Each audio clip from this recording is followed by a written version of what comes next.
یہاں پر میں صبح صبح اٹھ گئی تھی اور بس پھر اٹھتے ساتھ ہی میں نے اپنا منہ ہاتھ دھویا، سکن کیئر کی تھوڑی سی۔ روم میں آتے ہی بس پھر میں نے صفائیاں شروع کر دی تھی، ابھی صبح صبح کا ہی ٹائم تھا۔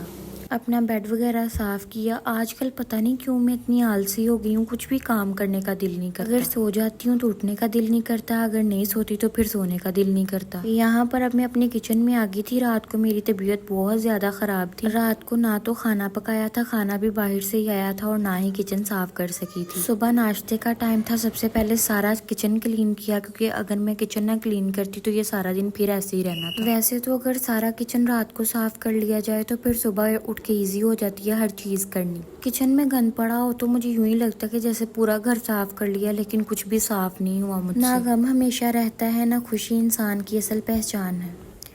انسان کا رویہ اور اخلاق ہی اصل پہچان ہے۔ وقت گزر جاتا ہے مگر کیے گئے اعمال ہمیشہ یاد رہتے ہیں۔ ہمیں ہمیشہ دوسروں کے لیے آسانیاں پیدا کرنی چاہیے، یہی اصل نیکی ہے۔ سکون تبھی ملتا ہے جب نیت اور دل دونوں خالص صاف ہوں۔ ہر رشتہ ہمارے لیے خوبصورت ہے اور ہمیں اسے خوبصورتی سے ہی نبھانا چاہیے۔ مجھے یوں لگتا ہے کہ ہمیں لڑائی جھگڑا بالکل نہیں کرنا چاہیے، اگر کوئی بات ہے تو بیٹھ کے کلیئر کر لینی چاہیے۔ غلط فہمی کے چکر میں دل میں پتہ نہیں کتنا بغض، نفرتیں پیدا ہو جاتی ہیں۔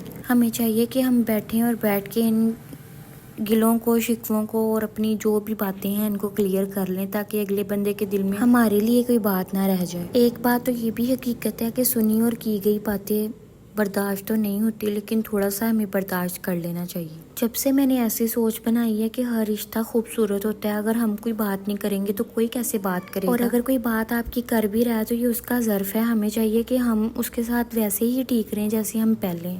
اگر ہمیں پتہ چلتا بھی ہے کہ کوئی ہمارے خلاف بات کر رہا ہے تو ہمیں صبر اور حوصلے سے کام لینا چاہیے۔